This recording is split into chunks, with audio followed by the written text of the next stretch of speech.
ألو. يا روحي، رحت على البيت؟ ايه رحت. تعرف، أنا مبسوطة كتير كتير كتير، وأخيرا صرت خطيبة. وحياتك انا مبسوط اكتر منك. تعرف اليوم احلى يوم بحياتي.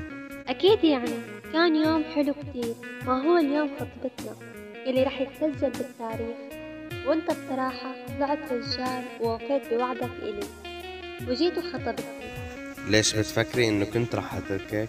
انا ما بتخلى عنك، انت عجبتيني كتير وحبيتك من كل قلبي، ما عاد اتخلى عنك لو بدي موت. عن جد عجبتك؟ ليش بس انت بس عجبتيني لإلي؟ لك انت عجبتي كل اهلي، لك بكره الناس بدها تحسدني عليك. بصراحة أنا يلي بحسد حالي عليك. بموت فيكي والله. قلك شو، أنا حاسة حالي إنه عم أحلم، مو مصدقة إنه أنت صرت خطيبي. طيب اقرصي حالك منشان تصدقي انه مو حلم وهذا واقع.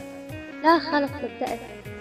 طيب احسبي حسابك لانه بكره بدنا نطلع مشوار. كمان رح نطلع على كيفنا، والله رح طير من الفرحة. شوي شوي هدي شوي. بحبك، شو أعمل؟ والله انا اكتر. لا، أنا أكثر. طيب يا عمري انت اكتر وانا بحبك كمان كتير.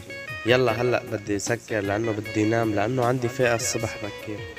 طيب يا قلبي، تصبح على خير يا قلبي.